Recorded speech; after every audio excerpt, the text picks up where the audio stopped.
기억해 주세요. 수련회 조사 그리고 27일 에버랜드 조사 두 가지입니다. 오늘 말씀 듣는 시간 가지도록 하겠습니다.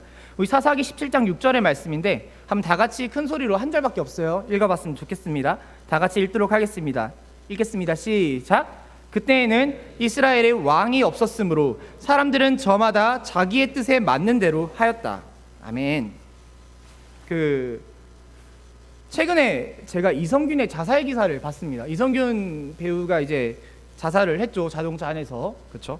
자동차 안에는 수많은 자살의 흔적들이 있다. 이렇게 경찰들이 보도를 했는데 제가 예전에도 이런 말을 한번 한 적이 있습니다. 전 이런 연예인들의 자살 소식을 들을 때마다 마음이 너무 안타깝습니다. 마음이. 우리가 다 아는 그 설리 때부터, 사실 저 시대는 최진실이라는 분도 있었거든요. 근데 그때부터 설리, 구하라, 이제 이성균에 이르기까지 우리 주변에 익히 알려진 이런 연예인들이 자살을 한다는 거는 정말 뭐 우리가 흔하게 접할 수 있는 자살 방지 공익 광고 이런 거 있지 않습니까? 이런 데서 얘기하는 선전들과는 또 차원이 다른 무언가 우리에게 현실적으로 와닿게 되는 사건인 것 같습니다. 연예인들의 자살 사건. 제가 이번에 이성균의 자살 소식을 들으면서요, 처음으로 든 생각이 뭐였냐면, 이러다가 연예인들 다 죽어나게 생겼다, 이거였습니다. 이러다가 연예인들 다 죽어나게 생겼다. 이번에 사건 같은 경우 여러분, 굳이 이거 누구 잘잘못을 따지고 드는 걸 떠나서요, 이성균이 마약을 했고 안 했고, 뭐 안 했다고 하죠. 음성이 나왔다고 합니다. 근데 이 했고 안 했고의 여부를 떠나서, 이 사람이 유흥업소를 이용했고 안 했고의 여부를 떠나서요, 우리 사람은 다 죄 짓고 살잖아요. 죄 안 짓고 사는 사람 없지 않습니까? 이 일로 인해서 이성균이 받은 정신적인 고통과 수치심이 그 사람의 생명을 끊어버릴 만큼 강력했다는 거, 이게 중요하다는 생각이 들어요. 여러분, 마약을 했고 안 했고가 중요한 게 아닙니다. 이 사람이 그 일로 인해 받은 수치심이 자신의 생명을 없애버릴 만큼 끔찍했다는 겁니다. 우리는 지금 누군가를 비난해서 죽고 싶은 감정이 들게 만들 만큼, 심지어 죽여버릴 수도 있는 사람들이 우리들이라는 겁니다. 우리들의 입과 혀라는 겁니다. 우리 중에 죄를 짓지 않고 사는 사람들은 아무도 없습니다.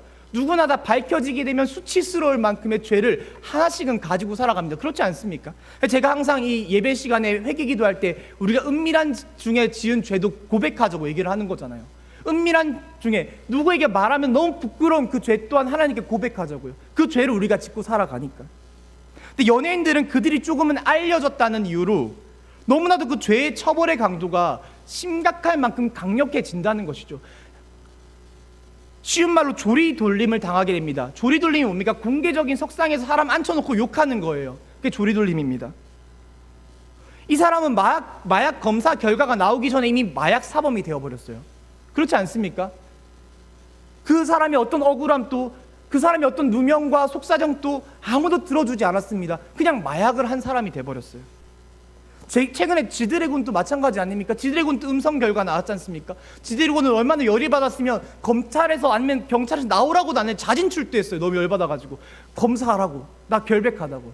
여러분, 그런데 그 결백했던 지드래곤 SNS상에서요, 검사 결과 나오기 전에 얼마나 그 이상하게 몸이 막 꺾이는 그 각도들이나 뭐 말을 더듬는 인터뷰들, 악의적인 편집을 통해서 한 명의 마약 중독자로 만들어 버렸다는 거예요. 그렇지 않습니까?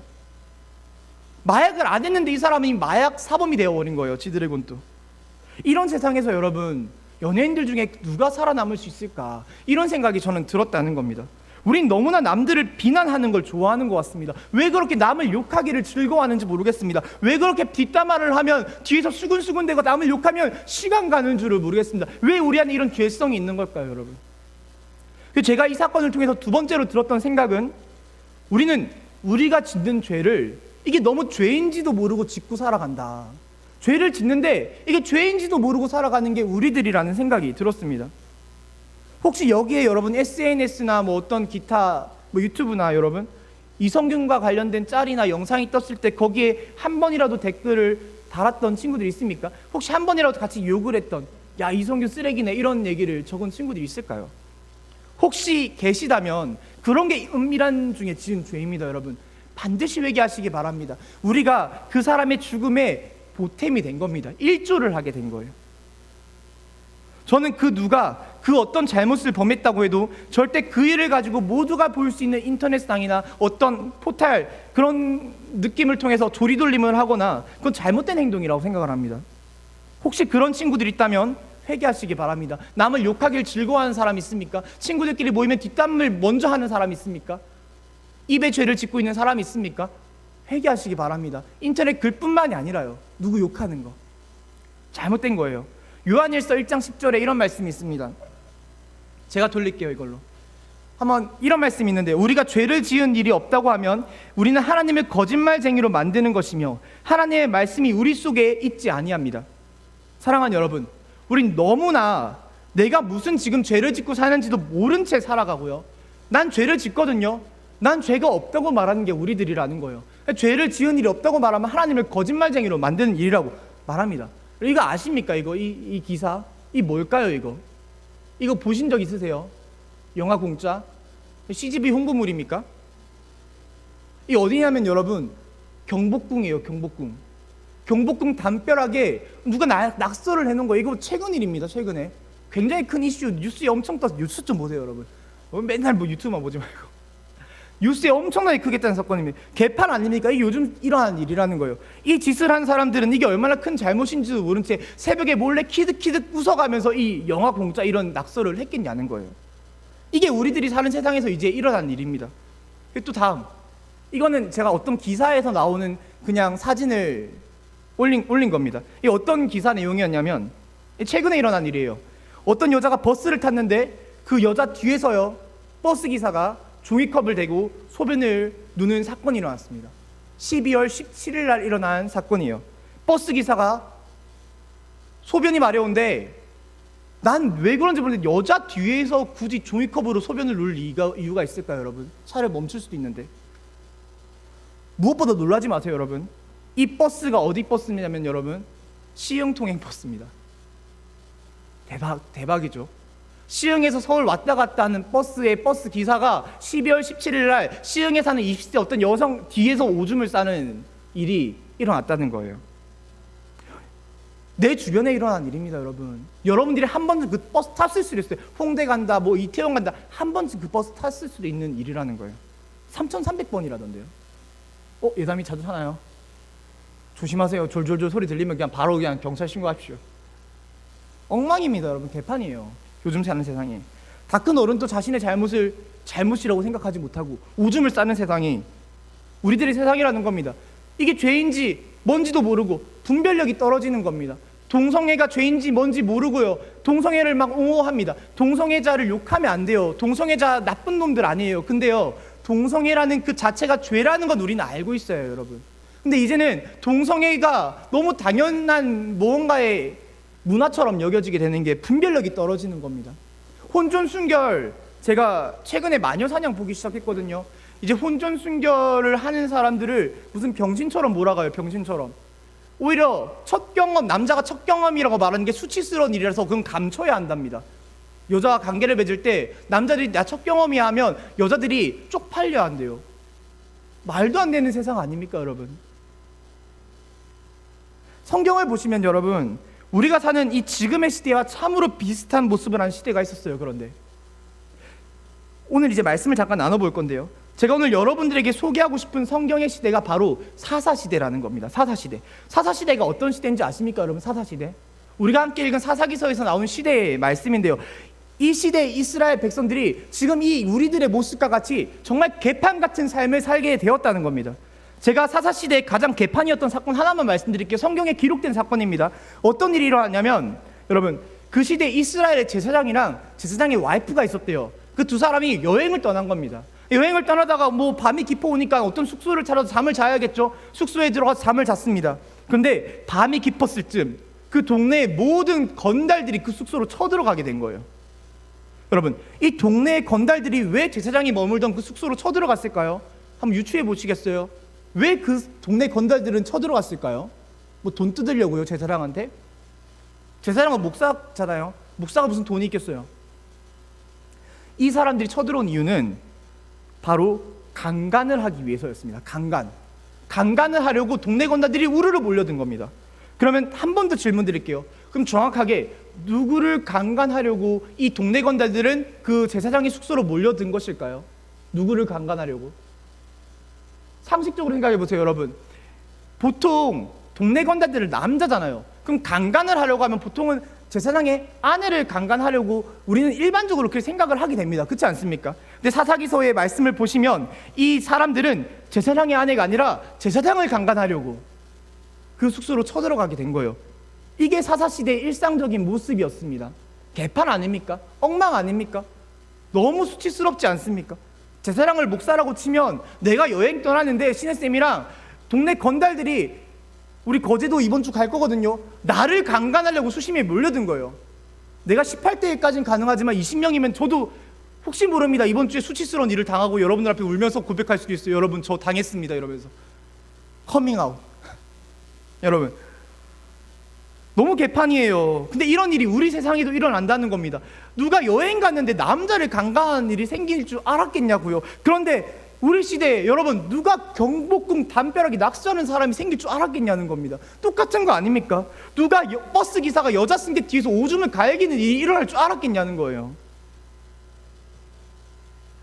그렇다면 사랑하는 여러분, 이 사사시대의 사람들은요 왜 이렇게 개판 같은 인생들을 살았을까요? 왜 이렇게 개판 같은 엉망인 삶을, 하나님을 버리고 우상을 숭배하고 동성애를 일삼고, 왜 그들은 죄가 죄인 줄 모르는 삶을 살았을까요? 성경은 바로 그 이유를 사사기서 17장 6절의 말씀, 그때는 이스라엘에 왕이 없었기 때문이라고 말하고 있습니다.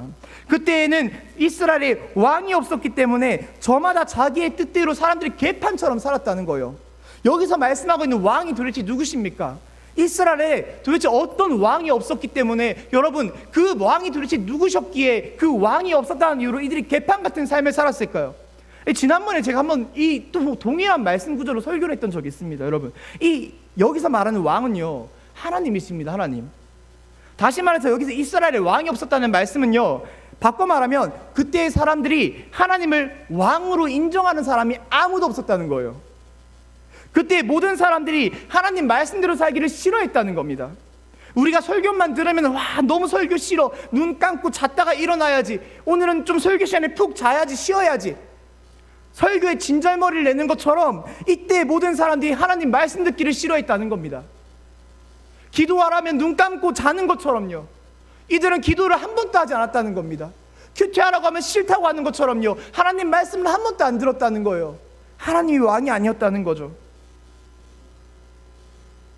지금 우리가 살고 있는 시대에 여러분 왜 이렇게 사람들은 누군가는 경복궁에 낙서를 하고, 누군가는 버스에다가 오줌을 싸고, 누군가는 보이지라는 인터넷상에서 사람을 죽일 만큼 욕을 하는 그런 일들이 일어나는 것일까요? 왜 우리가 사는 세상은 점차적으로 악해질까요? 부모가 자녀를 죽이고, 자녀가 부모를 죽이고, 부부가 서로를 죽이는 이런 일들이 왜 지금 이 시대에 일어나고 있는 것일까요? 여러분 이 상식적이지 못한 죄들이 왜 지금 이 시대에 상식적인 듯 일어나는 것일까요? 그것은 전부 다 오늘 성경에서 말씀하기를 우리에게도 하나님이 왕이 되지 못하시기 때문이라고 말씀하고 있습니다. 우리에게 하나님이 왕이 아니라는 겁니다. 그렇지 않습니까? 여러분들에게 하나님이 진짜 왕이십니까? 우리는 하나님의 말씀대로 살기를 싫어합니다. 기도하라고 하면 기도 안 합니다. 큐티하라고 하면 큐티하기 싫어하고요, 말씀대로 살라고 해도 내 맘대로 살고 싶어 합니다. 하나님이 나의 삶의 기준이 아닙니다. 그런데 어떻게 하나님이 우리의 왕이십니까? 하나님 믿는다고 말하죠. 하나님은 나의 왕이라고 찬양도 부릅니다. 근데 여러분 어떻게 진짜 하나님이 우리의 왕이십니까?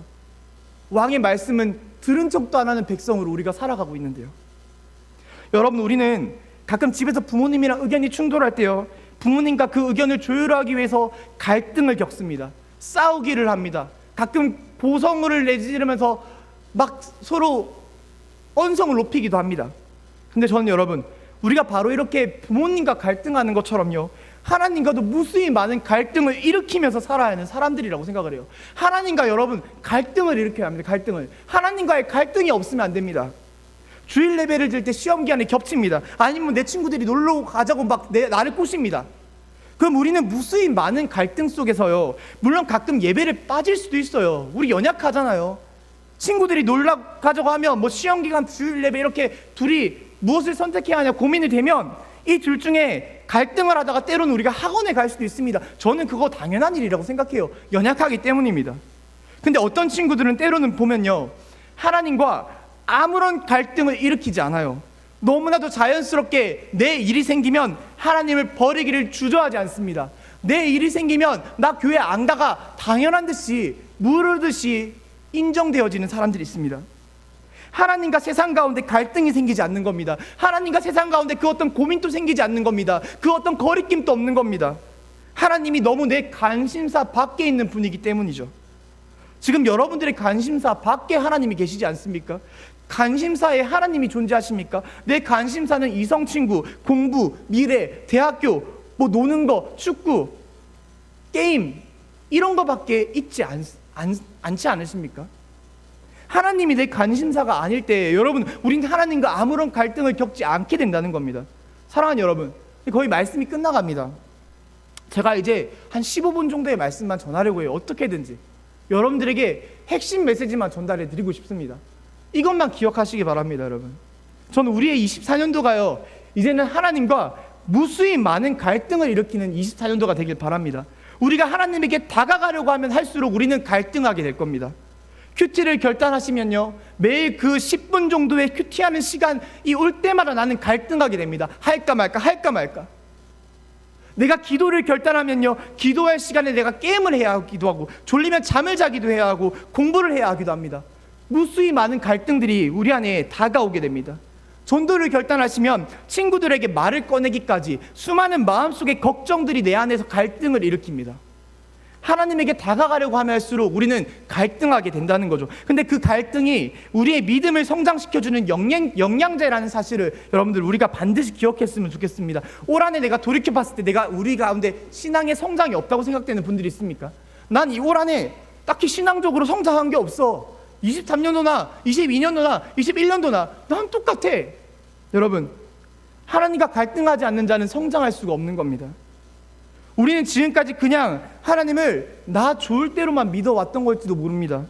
내가 물이 안 갈 선에서만 섬겼던 것일지도 모릅니다. 그러면 성장하지 못합니다. 신앙이란 두 글자로 우리는 힘들어야 합니다. 여러분, 기억하시기 바랍니다. 신앙이란 두 글자로 우리는 힘들어야 합니다. 그래야 예수께로 다가갈 수 있고, 그래야 십자가로 다가갈 수 있고, 그래야 우리가 구원받고, 그래야 우리가 믿음이라는 것을 가질 수가 있는 겁니다. 이번 수련회도 마찬가지 아닙니까? 수많은 갈등이 그 안에 있지 않습니까? 그 갈등 가운데 하나님에게로 나아가는 자가 하나님을 진정한 나의 구주, 왕으로 고백하는 사람이 될 것입니다. 이 갈등 속에서 하나님을 진정한 나의 왕이라고 진심 어리게 고백할 수 있는 우리가 될 수 있기를 바랍니다. 우리 반주 한번 나와주시고 기도하는 시간 가지겠습니다.